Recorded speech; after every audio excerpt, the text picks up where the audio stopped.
That would be an hour for me here.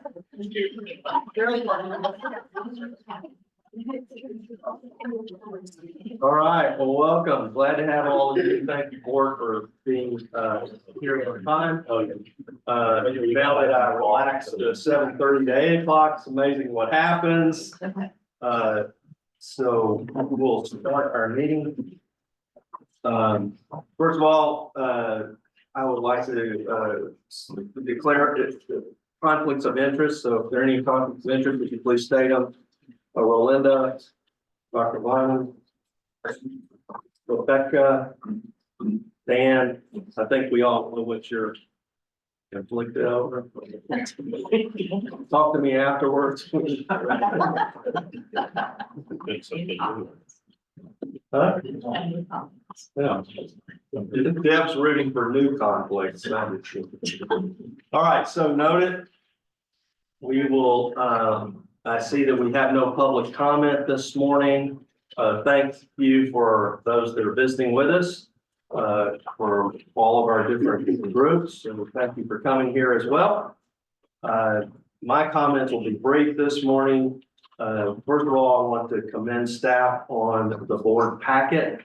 I know that you're seeing some subtle changes there, or some dramatic changes, some more data. Because we're becoming more of a data-driven organization. That's a result of this board. So I thank you, staff, for what you've done with the packet. We ain't done yet. So much improved. I want to call that out. Michelle's here. Yeah. Now it's a start. Yeah.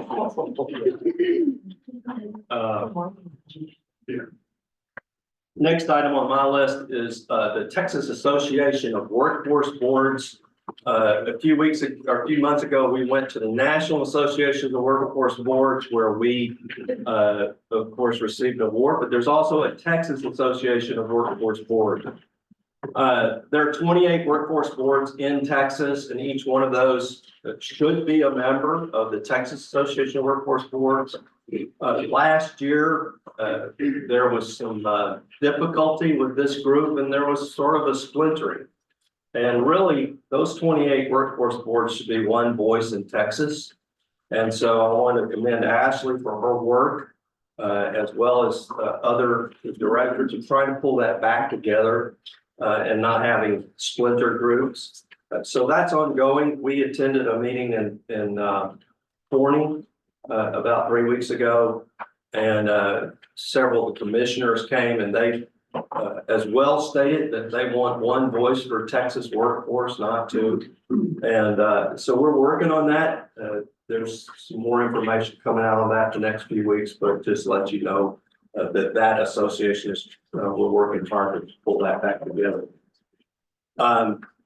Also, you'll be reading and seeing information on the WIOA national funding appropriation.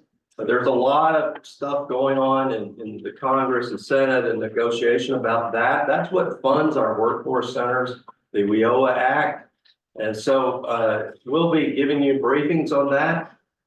It will impact every board in the United States. So it's a big issue. We may ask for you to contact your senator or congressman on this issue. We're not there yet, but just letting you know that could be coming down the pike, and well, it is coming down the pike. So we need your support on that important act. And then you'll see in your package today, we'll have our committee updates. So I want to thank each one of those leaders that's leading a part of our committees. I want to remind this board we did not have committees until this year. So it's nice to see those functioning at a high level and really making progress in those areas. With that, I will close my comments. We'll move into the consent items. Ashley, could you take the lead on this? Go ahead and use your mic before somebody in the audience goes up here and handle it to me. Your consent agenda starts on page 9. Of course, we start with the minutes, and hopefully you all have had time to review those prior to the meeting. Page 12 includes, policy and external grants at the top of the page. All of these, have no local flexibility, so that means that TWC has pushed these out in their policy, and now we are required to go ahead and implement those policies at the local level. I would point out the last, item on that chart, the initial job search childcare. We think this is a really great thing and support what TWC has done. So in the past, if a parent, wanted to go out and look for a job, they needed to have that job or be in training before they could receive the childcare subsidy. This policy will allow the parent 3 months so they can actually go to a job interview and drop their child off at childcare, because you can't take your child to the interview. So we think that that is a commendable change. And then finally, on the bottom of page 12, we start endorsements of external applications.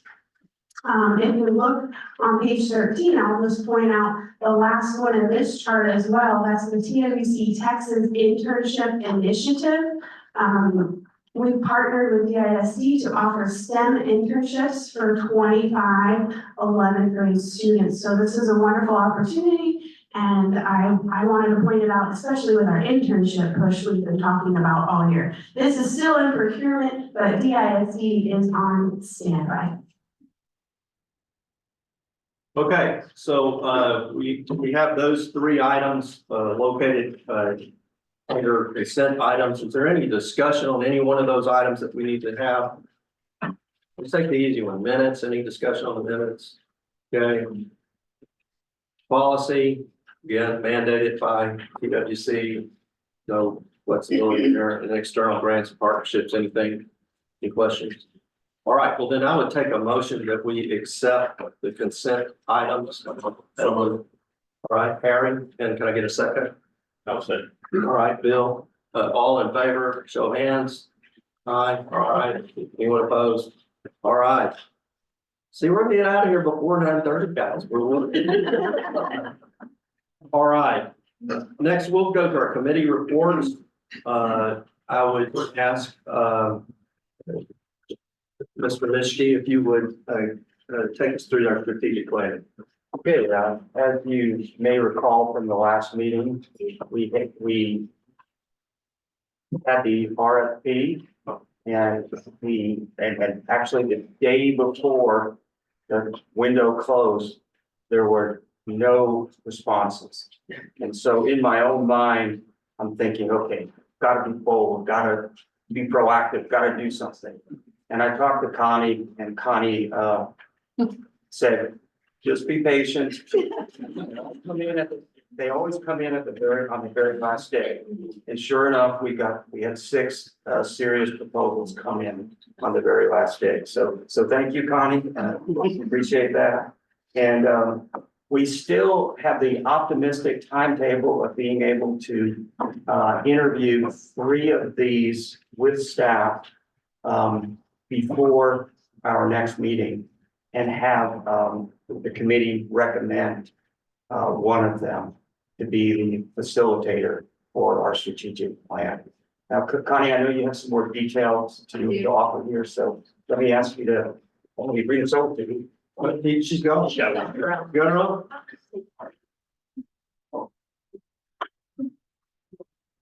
Okay. Like Dan said, that we received 6 proposals and the evaluation team ranked us for them. The top 3, if you look at your handout, is what I'm referring to. The top 3 included TIP strategies, BPSI, and B Natalie Consulting LLC. So what we're entertaining is to move forward with interviews, which would include the committee and staff. And then we would act upon a recommendation to the board in June. Are you trying to what are you? It's the handout and the separate. I'm sorry.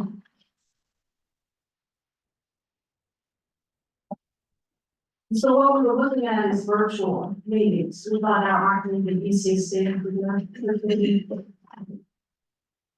So that would be our recommendation.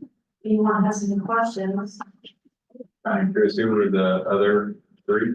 The other three, that's a great question. Had what's in my notes. Coast Bureau Consulting LLC. Outreach Strategist and Two Roads Consulting LLC. Tip Strategies offer the best costs. And they also offer pro bono with 25,000. They're based in Austin. So they were one of the tops, one of the three. Any color on why those three were eliminated? Just curious. Some of the points were not really, there was more of a marketing focus and not really strategic planning focus. I've got more notes on that, but some of it has to do with cost. We have a evaluation criteria that we use to score each one. Thanks. Any other questions on that?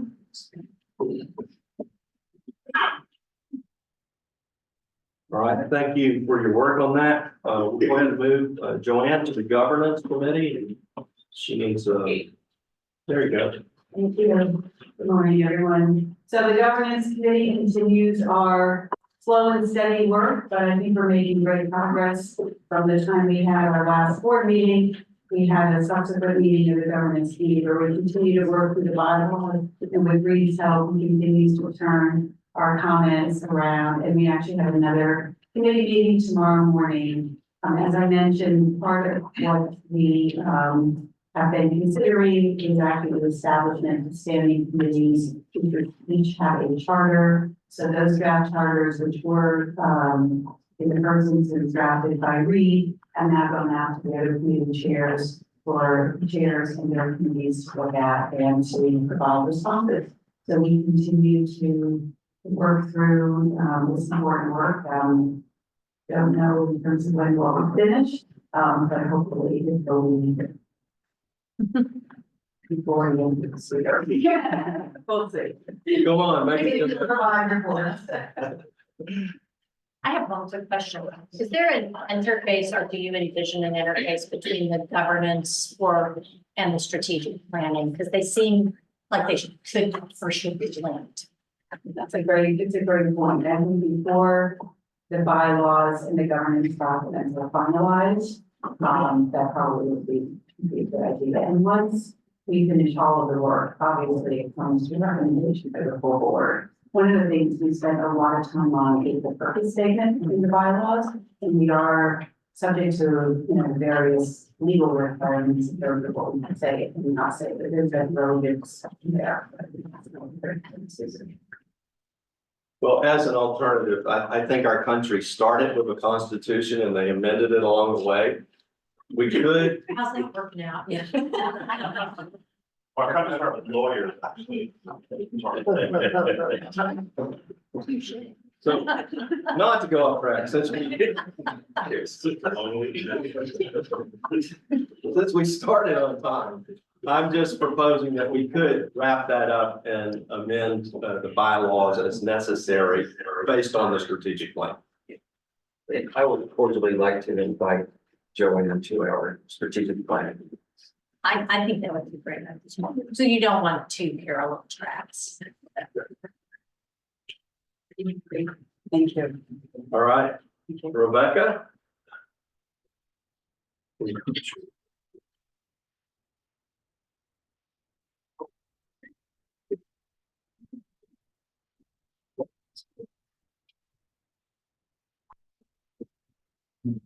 Doesn't pretty well. We are scheduling a follow-up outreach committee. We had one scheduled for yesterday, but there were some schedule conflicts. The team is currently revamping workforce solutions, currently revamping the website to make it more user-friendly for employers and employees, making it more clear about all of the services offered by the organization that have been started, but the team felt that it could be much better. So we anticipate that would be ready in the 6 to 10 weeks.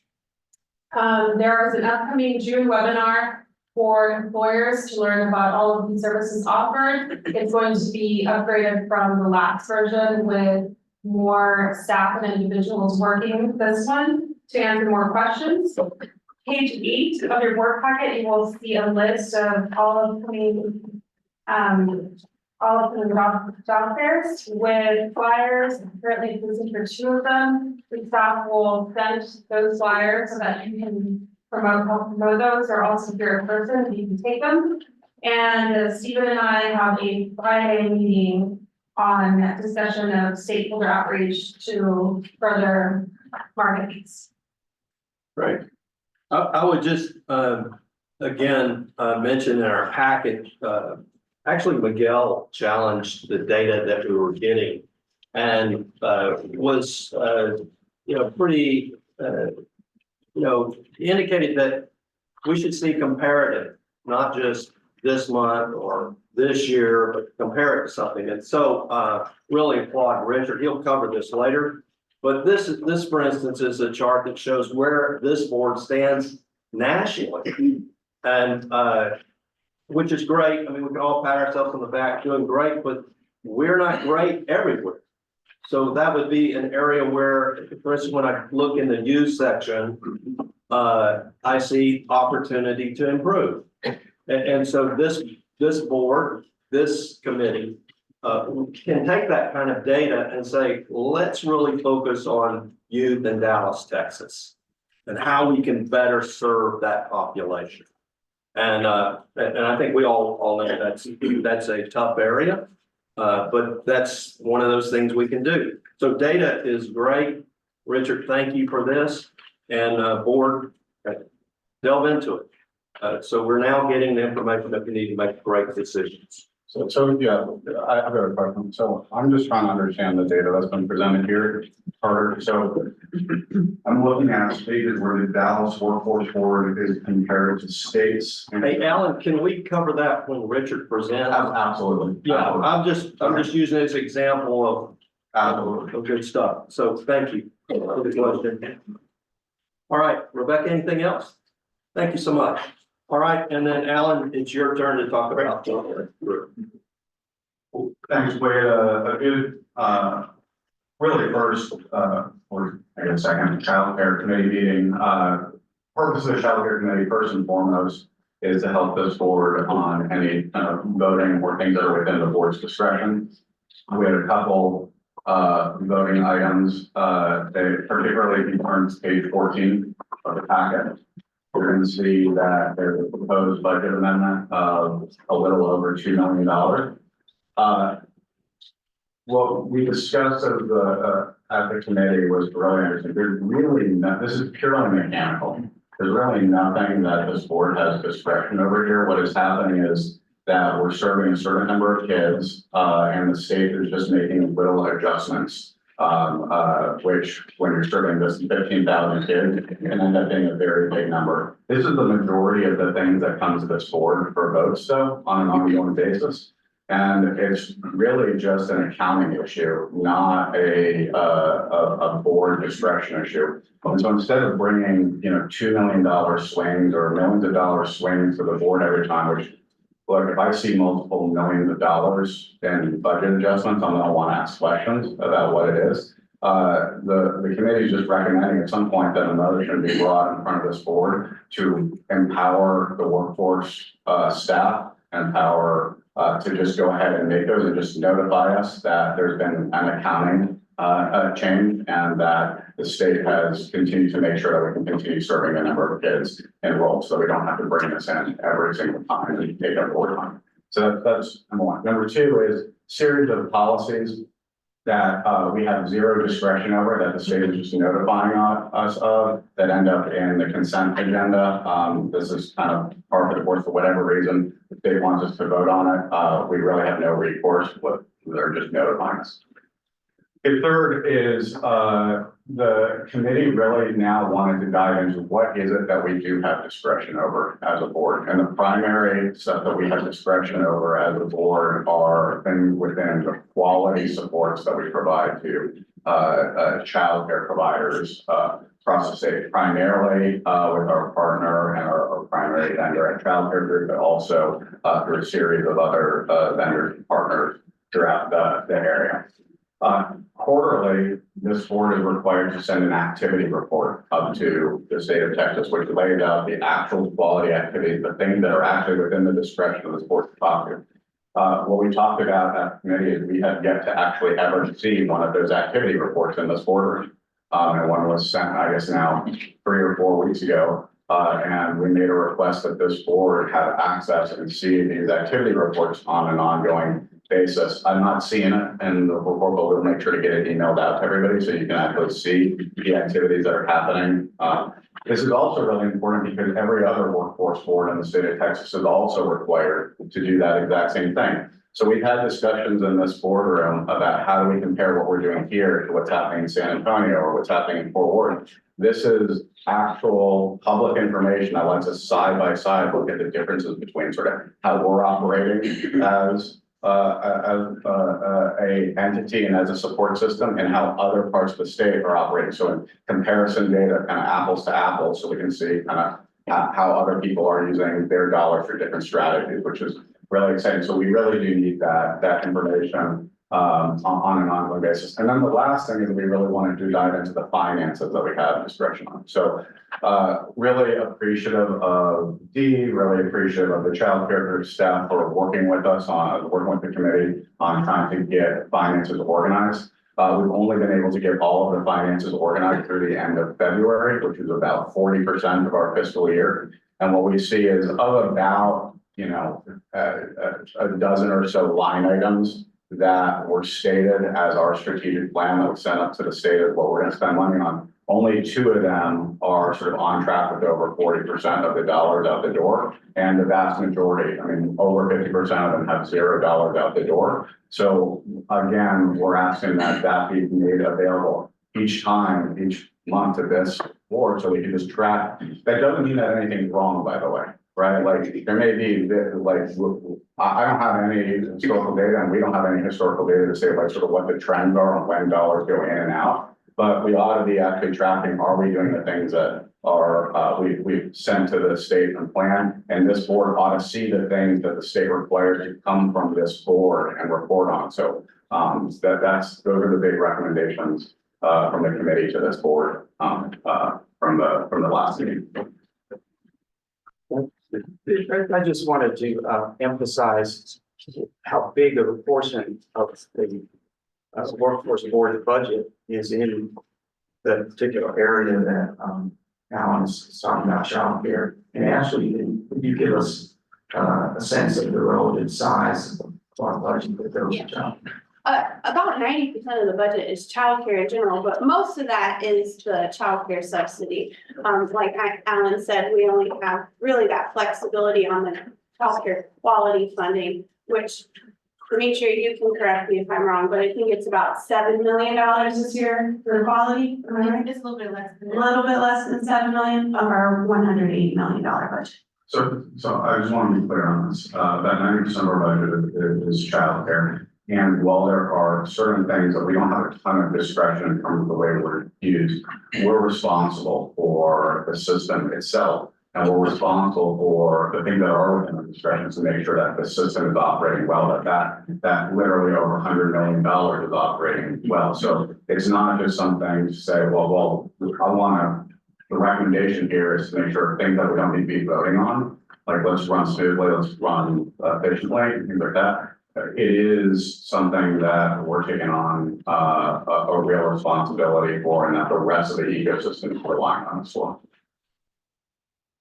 I just wanted to speak up further, Alan. I think it's really important, the insightful way you're looking at our team members and honest way for team members. It's something that's 10%, kind of diminish it, but actually that's what we have discretion over. That's what 90% of our discussion should be about. I think it's very important to find the apples to compare ourselves to. We can beat the oranges all day long, it doesn't mean anything.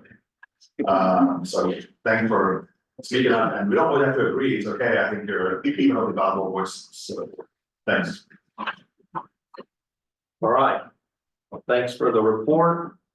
Now, I'm going to ask our guests, I'm going to throw you out. We're actually going to move into closed session, and you guys get the better end of the bargain because you get the food and the coffee. So if you would,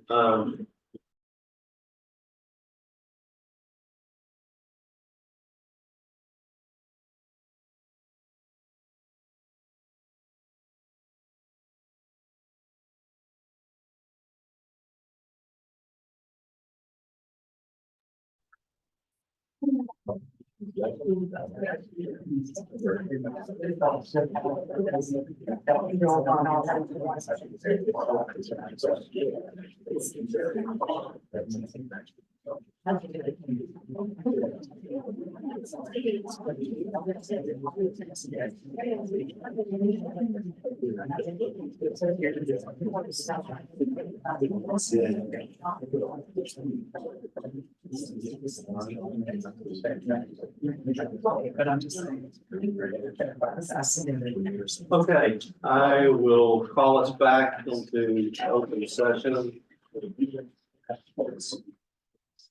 And I will take a motion that we accept the items that were discussed in closed session. I'll make a motion. All right, in a second. All in favor? All right. Okay. One abstention. The security. All right. Let's move on to contracts and system updates. Demetria. Oh, no, yeah. Demetria, next to you. Yeah, I'm ready to meet you today.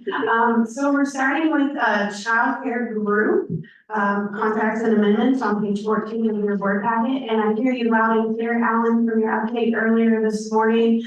We are working with legal to see how we can move forward in the future, if possible, with their recommendation to empower staff a little bit more. But this $2,048,958 at the top of your page under proposed amendment, that was infused into our grant with TWC. I mentioned to you all, I think probably back in August when we initiated the new contract with childcare group, the TWC planned to do a mid-year review of our direct care funding and possibly reallocate it at that time. They have not done so and passed this $2 million on to us at the board level. We want to take that entire amount and pass it through to childcare group for the childcare subsidy. That is the recommendation, and I think we should go ahead and vote on that. Otherwise, Rebecca wouldn't be able to vote on the next item. Okay. Any discussion on that? Get a motion? Okay, Susan, and a second. Thank you. All in favor? Aye. Anyone opposed? Motion passes. All right, thank you. Next, I'd like to invite Rachel Berkey to the stand. She's going to talk to us about adult education and literacy. And first, I just want to make mention that this AEL grant does not work the same way as our WIOA Workforce Innovation and Opportunity Act grants nor childcare. Those are formula-based funding. We don't have to apply for them every year. They just come our way in our appropriations. So AEL, we actually have to go out into a competitive bid process. We're going against others in our community. In fact, there are very few boards across the state that win the AEL grant. We mentioned to you that we have been in this procurement process for the new grant beginning July 1st. And Rachel has spearheaded that effort for Dallas. We won the grant. So I'd like Rachel, Rachel's going to tell us about the good work AEL does and what we need to do with this money now that we have won the new year grant. Thank you. Good morning, everyone. This year has been a year of growth and achievement. And we are very excited to share with you all, being awarded the AEL grant of $7,243,754. If you look at your board packet on page 14, you will see the process that we had to go through. As we mentioned, it was a procurement. And I want to give, a special thank you to Dallas College. They did help with the grant application and really helping us get that pulled together. So I did want to make sure I recognize them. We're going to continue with our consortium partners, the ones that we've had before. Dallas College, Urban ISD, Richardson ISD, and Wilkinson. We're going to continue to provide the essential education and workforce services to the residents of Dallas County. Our program offerings will be English as a second language, high school equivalency, ESL for professionals, integrated education and training, work-based literacy, corrections and reentry, and hoping to truly make a difference in people's lives. Looking ahead to the next program year, we have ambitious goals. We aim to increase career pathways for ESL and HSE participants, enhance services for refugees, expand education and training and corrections, and increase our employer classes. These initiatives are crucial steps toward building a stronger and more inclusive workforce. Some of our achievements from this program year is that we've expanded our work-based literacy programs. We are now partnering with 5 employers, and we have another one pending with Urban ISD. Our integrated L civics measures, we've exceeded those this year. This program provides ESL support alongside workforce training, contributing to a bilingual workforce. We've served 184 participants in the refugee program at Northwest Community Center. Tara highlighted this collaboration at the board meeting last month. Our commitment to providing workforce skills continues beyond the AEL program. We are thrilled to announce our participation in the Texas Internship Challenge with our first intern, Zara, set to join us on May 29th. She was one of the TWC Scholars of the Year, and we presented her with an award a few months ago at the board meeting. She is in her first year of college and is a computer science major. She is the first of 3 others who will join us this summer. Thank you.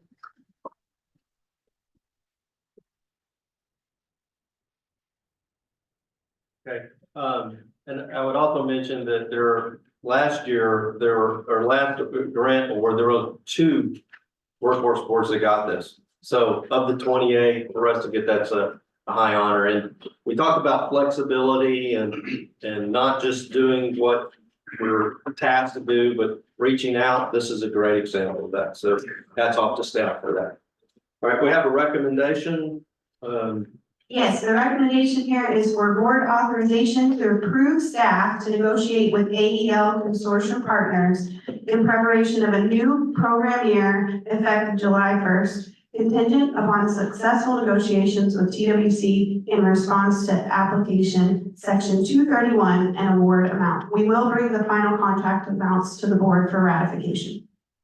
Okay, and those consortium partners are Irving ISD, Dallas College, and Richardson ISD and Wilkinson Center. They were named in the grant proposal, the TWC, so that's who we need to work with. That's what's been approved. okay. So can I have a motion that we accept the recommendations? So moved. All right, Deb and Harry, all in favor? Anyone opposed? All right, great work. Thank you. Next item. Next item is me, Conrad, Senior Vice President. If you look at your handout that I referenced earlier, the first procurement that we have available for your review is childcare. It's the management of childcare services. The procurement was released April 4th with a deadline of May 2nd. We only received 1 proposal, which is from Childcare Group. And we outreach throughout the state for childcare management system providers, also nationally. So we did an extensive outreach. So following the review of Childcare Group, the The proposal scored 85.6 out of a possible 100 points. We follow the guidelines set by the Texas Workforce Commission and also according to board policy. So, Shotgun Group requested a budget of 6.6 million, which is a slight 1.5% increase over their current budget. So it's a minimal increase. And we will negotiate that some, but I'd like to emphasize Shotgun Group has historically been an exemplary provider for childcare services and a champion for the childcare industry. So, that's really all I can say about that, but we would like to recommend to negotiate with Shotgun Group and execute a physical contract in October 1st, 2024, with the final contracts brought to the board for final approval. Any questions? I'm just curious about the RFA process. This is obviously the largest contract that we deal with, and there was only a single RFP that was presented. So what was the process to get the RFA out into the public? Who are the other competitors in the space, and were they, I guess no one else even submitted an RFA? So we're just curious as to how that process works. Well, first of all, we put a notice in the Dallas Morning News. We issued the public notice out to all the childcare providers throughout the state. There's a childcare network, which has email contacts with every provider. So we email the public notice to everybody. And then we also sent it to the National Association of Workforce Boards. They published the procurement. We published it on the state's website as well. So we put it out there to everyone. In my legislative days, I remember when you would do something like this, it wasn't on RFA because that's not what we do, but we also, in the legislation, would identify so many criteria that only one vendor might rise to the top. In this instance, is the RFA written in such a way that other groups cannot participate, or? No, that is, So it's broadly. it's broadly written, it's very comparable to other boards' RFPs. And it's in accordance with the state's procurement standards that it requires to put out in an RFP. Okay, so if it's broadly written, and there are a number of other organizations out there that could have provided some level of, or could have participated. Right. And it was widely advertised, why only one participant? How can you, I mean, from my experience, having worked years ago at Child Care Group, I think, Jason, there are a couple of reasons. One is, while $6 million may sound like a lot of money, it's actually not very much money to run an operation. And so for many organizations that don't have that expertise, it's not going to be a good ROI. And then secondarily, it's a really big market. And so while there are, as you said, Connie, this has been distributed around the state to all of the childcare contractors. Many of them operate in smaller areas, and so this is probably not something for which they have expertise. And so I think that's probably a couple of reasons why is an organization that probably knows enough to think that to understand the work would say, I'm not sure that's a good venture for us. Is that fair? Yeah, but it is now, I mean, it's always very open, and certainly I know that the opportunity to apply is there. But I do think contractors that have experience in this field may not think it's a good use of their time to apply, nor to actually take the work on. So, no, I don't think it's written around childcare group. Thank you, Susan. Any other questions? Okay, so we're gonna call for a motion on that. So moved. Second. Okay. You get that, Connie? I did. All right. All in favor? Anyone opposed? Thank you. Well, that's pretty much, we did talk about strategic planning previously. The Proud Grant, We had one response, that procurement was for a special project that we had for excavator. We're soliciting qualified organizations to partner with us. We received one proposal by the May 9th deadline, but we do have an additional deadline of June 6th for proposals to come in. So we'll bring all of those recommendations to you at the June meeting. So we can have all of them together. So there's no recommendation on that item. And the very last thing is the website update. Rebecca has sort of touched on that a little bit, that we are working on the website. Brian from Valence Communications is in the room, and he's gonna kind of take the website to the next level. And we hope to have the website kind of ready to go 6 to 10 weeks. So we hope to have something very soon. All right, That's all. thank you, Connie. This Proud Grant is something that, again, we applied for. It's not something that we get as a board. So this was an area of focus for ex-offenders in our workplace. So I really applaud staff for looking at that area. I think our county officials and city officials will thank us for focusing on that, just as we're going to focus on you. All right. Next item is Richard. Yes, well, good morning. I know we're running a little short of time, but I will start on page 16 of the board packet, and I'll touch on a few highlights for the economic snapshot. The first one I'll talk about is the Texas initial unemployment claims for the last week of April. I wanted to do a weekly comparison, and I went back a few years. They're starting to get a little elevated, but just a little bit over the previous years. So a few more claims. We've noticed a little bit more rapid response activity as well. What that means is, business is closing in the area and us offering assistance to the employers for the employees that are impacted by shutting down. So we've noticed a little uptick in that. But at the same time, the Dallas County employed is the highest level it's ever been on record. So, those, excuse me. Repeat that.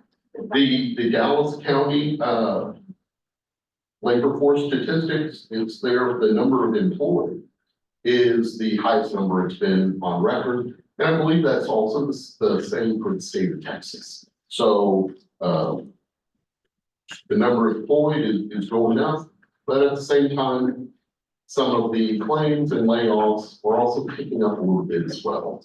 I will say that the labor force statistics are estimates, and they do revise them after a year. But I think the economy is cooling down a little bit. But I'll leave it at that, and I'll answer any questions if there's any. I'll just point out that the employment rate for Texas is 4.1, for Dallas County it's 4.0, so it's right in line with where it should be. And if you look at the bottom, that since I believe it was 2020, our growth is, and for Dallas County, it's roughly 9.5%, 123,000 jobs. So still a very vibrant work environment. Robust, yes. And that's why I always include the number of job postings. They are down a little bit, but I like to also compare that to the previous months. It's a little bit less than last year, but it's still a healthy job market.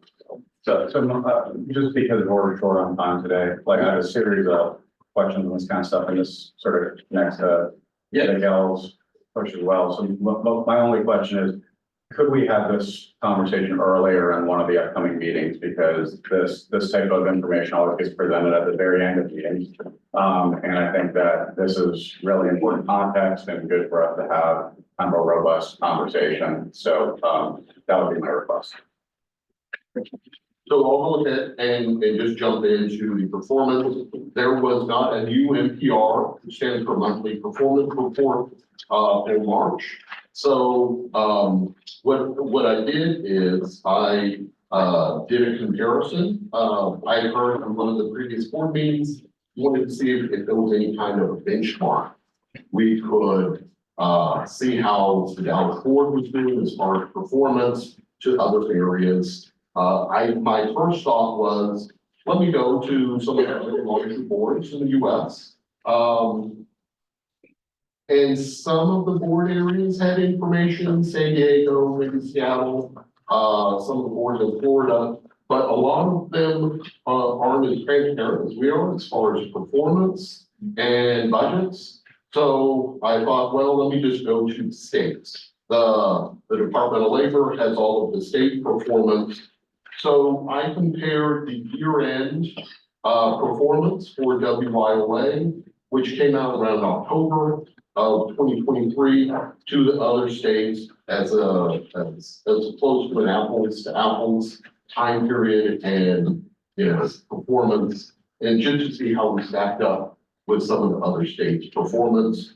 And I won't touch on all of them, but I just laid out all of the performance for WYA adults, the entered employment, the employment in Q4 earnings, credential rate, and measurable skills. I thought we sort of, we're certainly not the best. Our performance for year-end 2023 was good. And it was a good comparison to see how well we're doing in the other states. And I'd be happy to entertain any questions. Great data. I like the way you put the definitions on the side because you guys create acronyms, so. For Workforce for Dummies, you did a good job. All right, yeah, encourage the board to look at that. If you have any questions, please forward it along. And I will, before I go, I'd be happy to arrange a performance meeting with any board. I'll send out something this week. I'll work with Connie, like a poll. And then if that's something you're interested in, just let me know and we can set up a virtual meeting or in person, whatever's option is best. But I'd make that open to anyone. Yeah, Alan, to your point, last month, there was some great data that Richard provided as well, year over year for historical data. So I think as you get that email, please respond.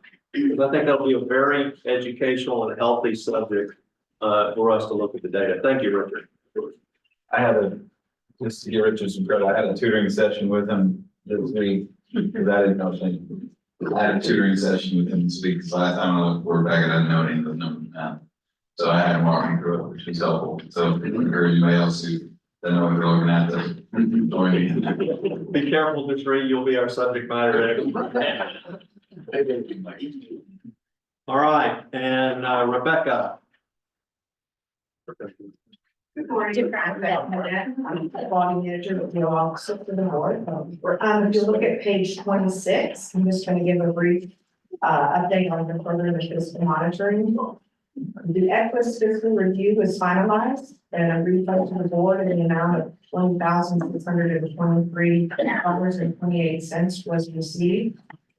The fiscal reviews for Wilkinson Center and childcare group are completed, and that's just pending any determination of any refunds that may be due. And 2 program reviews that started and are not yet completed are the childcare group and the NCP program through EQUIS.